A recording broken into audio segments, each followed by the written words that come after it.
Hello, listeners, and welcome to Season 9 of the Meet the Mancunian podcast, Social Impact Stories from Manchester.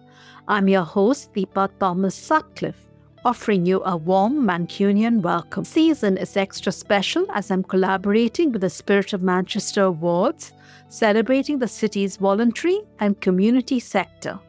Throughout the season, I'll be featuring interviews with award winners and nominees, shining a light on the incredible work happening across our city.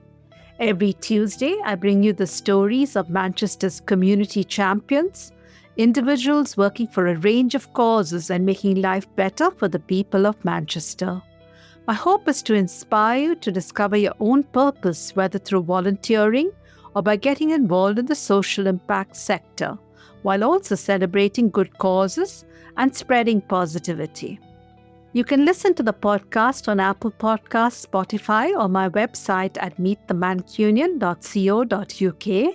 Stay tuned for a season full of inspiring social impact stories. Passionate about supporting families in the community, we hear from Shelley Roberts, CEO, Home Start Manchester, and Spirit of Manchester Award winner for Volunteer Involving Organisation. Thank you so much, Shelley, for taking the time today. It's my pleasure to be here. Thanks for having me. No, looking forward. Tell us first about how you found your passion for supporting children. When did that start? Oh gosh, I think in my own childhood, I always knew that I wanted to make a difference and work with children. And then in my early 20s, I did a degree in early childhood studies and really learned and got to grips with how crucial those first couple of years really are in terms of lifelong outcomes. And that's where the passion began. I think that's something that people are just developing awareness now, that it's such an important time. And like you said, there's lifelong good things or challenges that can come up from those early years. Yeah. How did you get involved with Home Start Manchester and what does it do? I actually began my career with Home Start at the Rochdale branch. And there was a very small South Manchester Home Start, but it didn't cover the whole of the city.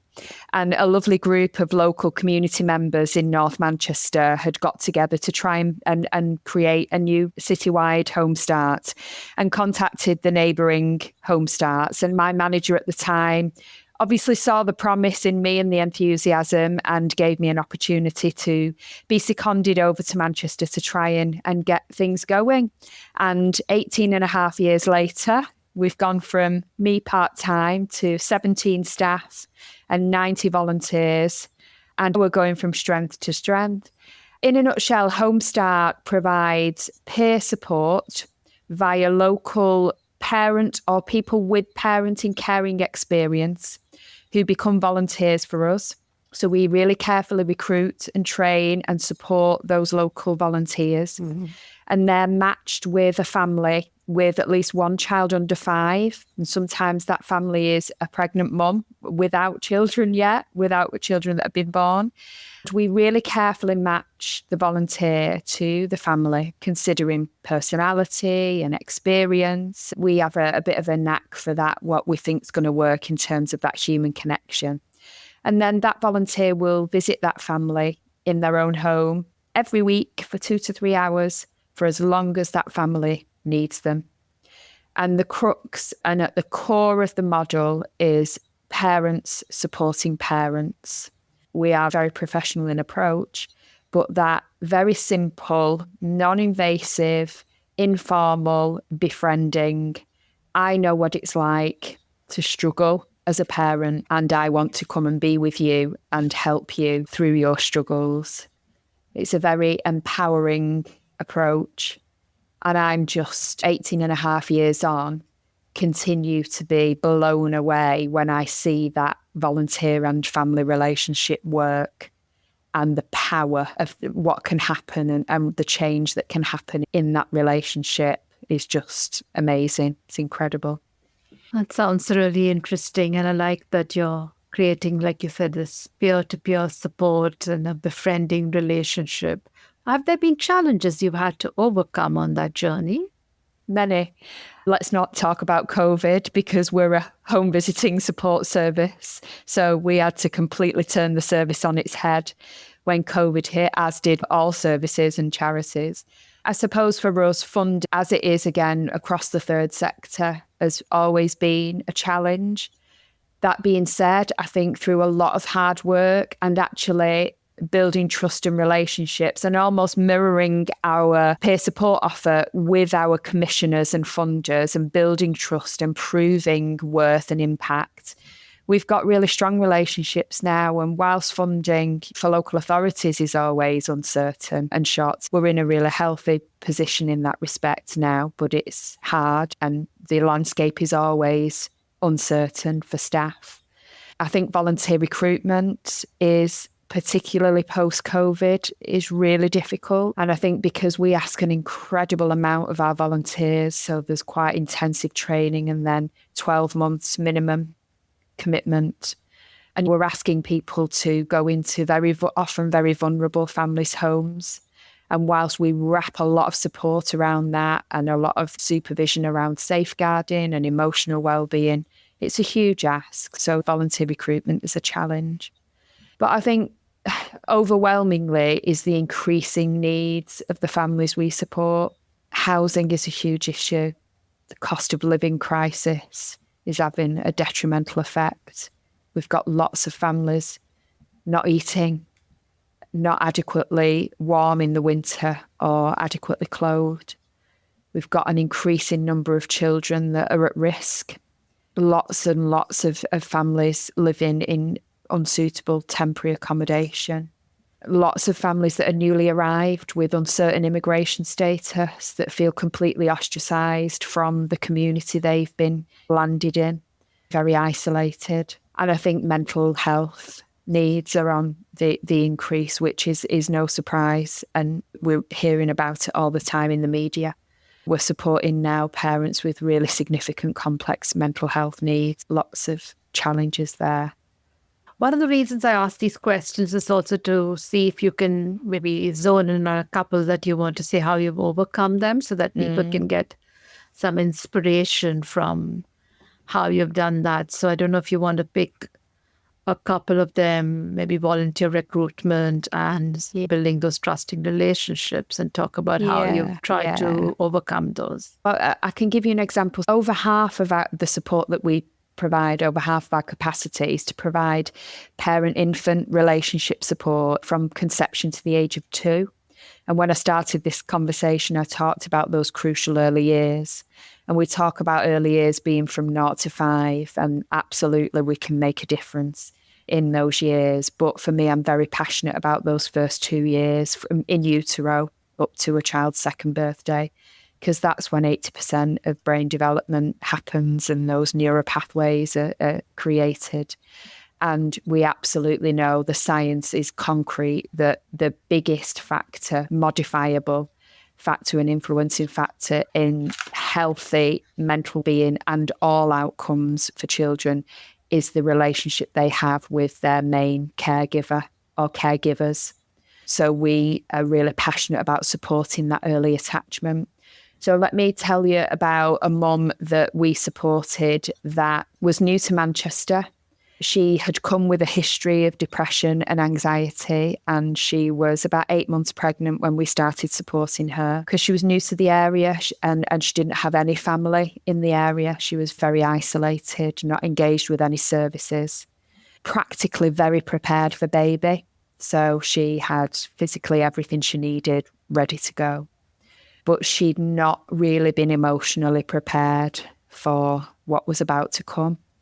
And she'd come off all of her mental health medication. So when she gave birth to baby, and again, she was on her own giving birth, and that was quite a traumatic birth. She was discharged from hospital with this baby that didn't sleep. And as you can imagine, it would be no surprise that her mental health plummeted significantly and very quickly. Thankfully, we had already matched a volunteer with her before baby had been born. So there'd been the start of the relationship and trust being built. But there was no wider support network. So initially the volunteer would go and mum would go back to bed for an hour and the volunteer would just hold babe for an hour, and that was all mum needed. And sometimes I think I'm passionate about the simplicity of home start support, because that's really simple but so desperately needed for a sleep deprived mum that's depressed. But what other service can provide that? If mum's got no family and no friends, what other service can provide that? Things like just letting mum have a shower, cleaning some bath, and the most powerful thing, saying, do you know what? I've been there. Sleep deprivation is torturous. I've had some of the thoughts you're having. This is all really normal. It's horrid, but it's normal. Let's talk about what additional support you can get. So a lot of what we do is around hand-holding families to engage with other services, GP, counselling, etc. So over the coming weeks, it was like crisis intervention. And then slowly mum got to a place where she was back on medication. The volunteer had helped to access infant feeding support because she was struggling to breastfeed and really wanted to. And really it was just around friendship at that point, and guidance, and just affirming that this is a really hard when you've just had a baby, and also normalising the fact that it's okay to not feel joyous and for it to feel like you've been hit by a bus, and also to not necessarily have very instant, natural, warming, nurturing feelings towards your baby, because media tells us that, you know, you will instantly see this baby and you would die for them. But that's not the experience for everybody, for the majority probably. So a lot of normalising of the experience.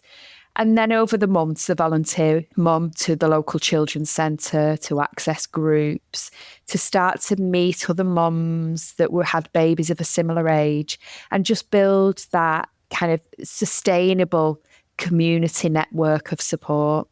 We helped with loads of other things like food banks and finding a nursery, and mum exploring her options for returning to work and all of those things.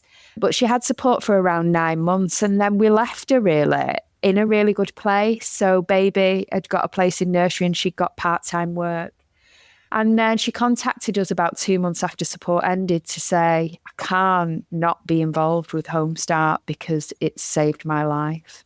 And she trained to become a volunteer with us. And she's now matched with a family going through pretty much the same experience that she went through.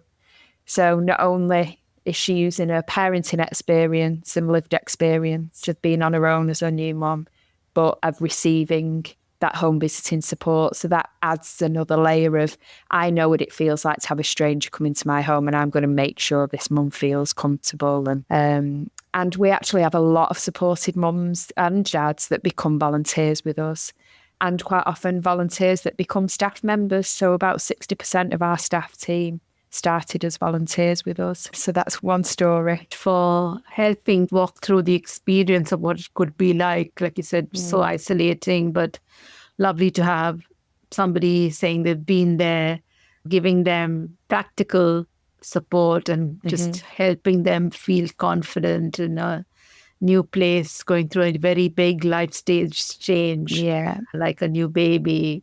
And I can understand what you're saying about two different experiences. Some people might feel that nurturing right away, and some people might feel the pressure of having another person to look after. So really powerful. And I also love the fact that you said so many of these volunteers come from people you've supported. Yeah. And then they become staff members, and you're an example of somebody who's become a staff member who's then stayed on to lead Home Start Manchester.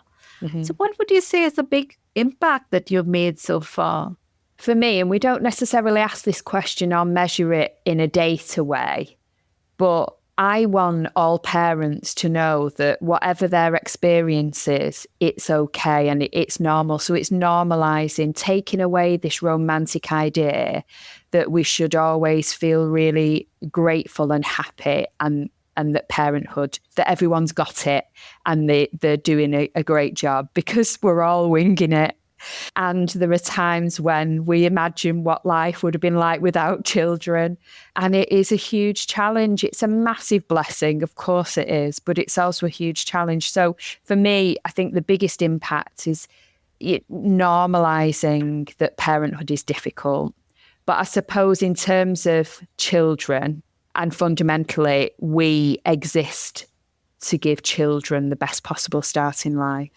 We're having a huge impact on their early years, which we know will have a huge impact on the lifelong outcomes. So we know that 85% of the families we support report improved parent-infant relationships.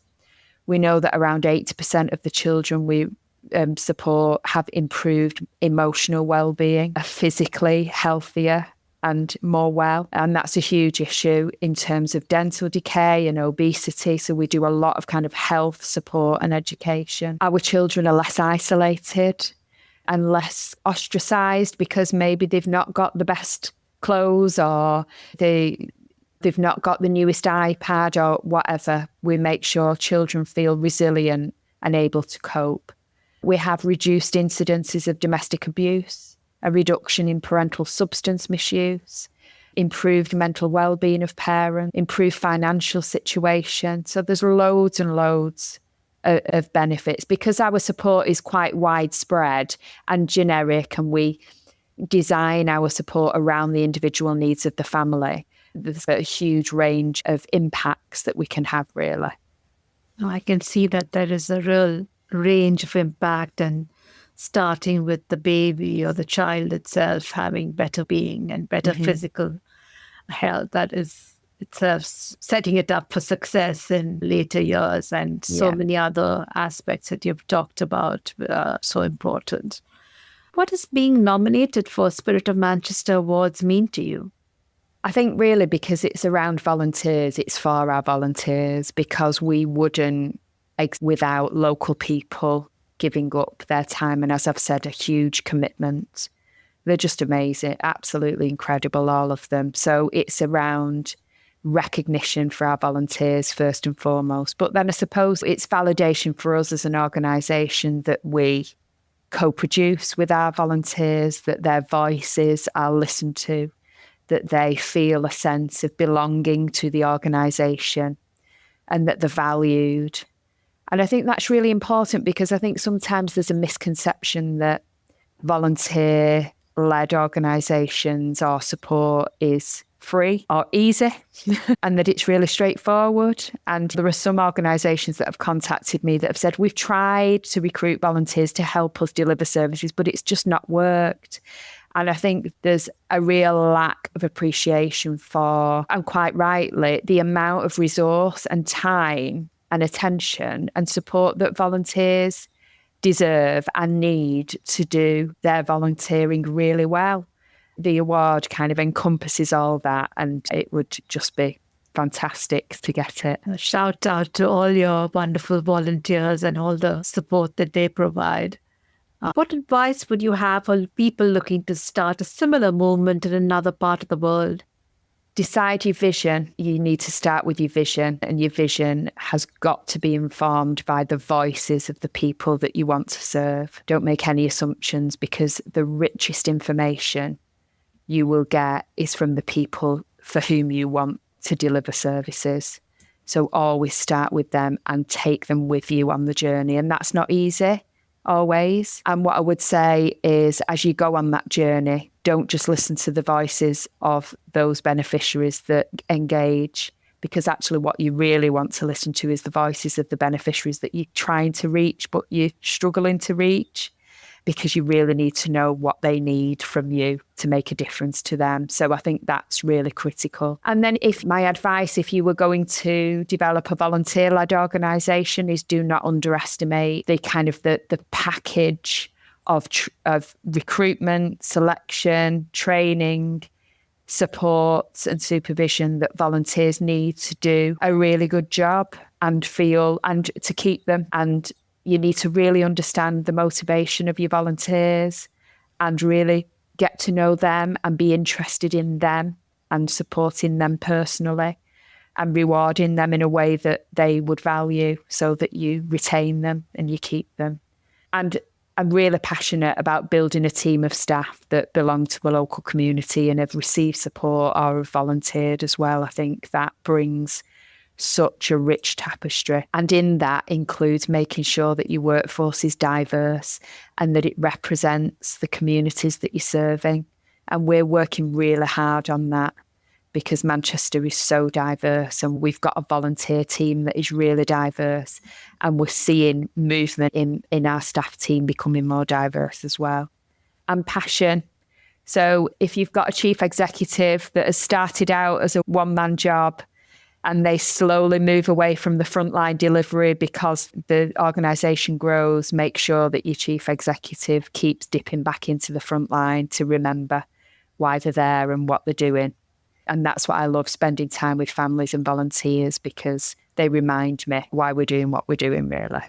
Yeah. It was such great advice, so much to unpack there. One thing that really stood out to me was, how do you reach those underrepresented communities and people who don't want to engage? How do you try to understand their needs, which may be sometimes not stated as well? And then this bit about how a senior you are in the organization, how do you go back to the roots and the real cause of what you're trying to do? Yeah. And be part of that volunteer and family experience. Really important tips. Thank you so much. You're welcome. I'll now move to the signature questions I ask all my guests. Yeah. If you could choose a famous landmark in Manchester to represent you, what would it be? Or which one would it be and why? So on a personal level, it would have to be the town hall, because I got married there 8 years ago. And shortly after getting married, they closed it down to renovate it. And I thought 2026 seems such a long time away to take my kids now to see where mummy and daddy got married. And we're not far off now. So for me, it's an iconic building. We've had home start events in there in the past. So that would definitely be the place. And I get the pleasure of going into the town hall extension nearly on a weekly basis, which is not quite the same, but it's close. Yeah, I think the town hall extension is where I went for my citizenship ceremony. Just a very nice place, but I'm sure this town hall itself must be very special. Beautiful, beautiful. What's the most important life lesson you've learned so far? Don't be afraid to fail, and don't be afraid as a leader to show your vulnerabilities. I think it's really powerful. I lead an organisation that has a really strong learning culture, and I love it because people will just ring me up and just say, Shelley, I've really messed up here. And I'm like, brilliant, thank you. It's fine, we'll sort it out. And I just love that, a culture of openness, because I've experienced in work in the past times when I didn't feel like I was able to admit when I'd not quite got it right. And also, I think I've got a personality that means that I naturally want to be a perfectionist as a mum and in work. And I'm working really hard on pushing against that, because it's just not possible. And it's unnecessary pressure. Not being afraid to fail and embracing vulnerability. Really powerful life lessons. And I think this resilience that you talked about a little earlier is so important, because after you fail, how do you bounce back and learn the lessons? Absolutely right. And also, like you said, showing your vulnerable side to people you work with and partner with. It's so important. That's what makes us human. How can people get in touch with you, and how can people get in touch with Homestart Manchester? So the easiest way is on our website. If you just Google Homestart Manchester, you'll find us. What sometimes confuses people is Homestart is a national brand. So we've got over 190 independent Homestart organisations across the country. So it's really important just to Google Homestart Manchester and you will find us. So our website's the easiest place. We've also got a Facebook and an Instagram. I'm on LinkedIn, but we've also got a Homestart Manchester LinkedIn page. Or you can pick up the phone, and our number's easy to get, again, off the website. The website, if you're interested in volunteering, there's a really simple contact me form, and we'll get in touch with you. You're not committing to anything at that point, just a conversation. And equally, families can refer themselves on a simple inquiry form, or they can ring up and speak to us as well. Thank you so much, Shelley, for sharing that. I'll make sure it's in the show notes so people can find it very easily as they listen to this podcast. And thank you for taking the time. It's been a real pleasure. And thank you for sharing how important those early years are and how you support both parents and children through the early years. Thank you for having me. It's been a real pleasure to talk to you. Thank you. Thank you for listening to the Meet the Mancunian podcast, Social Impact Stories from Manchester. I hope today's episode has inspired you to reflect on your own purpose and how you can contribute to making positive change. Next week on Tuesday, 3rd December, we hear from Beth Powell talking about supporting women and youth. I'm truly grateful for this amazing community of listeners. Your stories inspire this podcast, and I look forward to hearing more of them. If you'd like to share your story or connect, visit my website at meetthemancunian.co.uk or find me on social media @MeetTheMancunian on Instagram and Facebook, @MancunianPod on X, and @MeetTheMancunian podcast on YouTube. Thank you again to my wonderful listeners. You inspire me. Together, we are a community dedicated to uplifting Manchester and supporting Mancunians. Remember, we can make an impact together. Thank you for tuning in and being a part of this incredible community.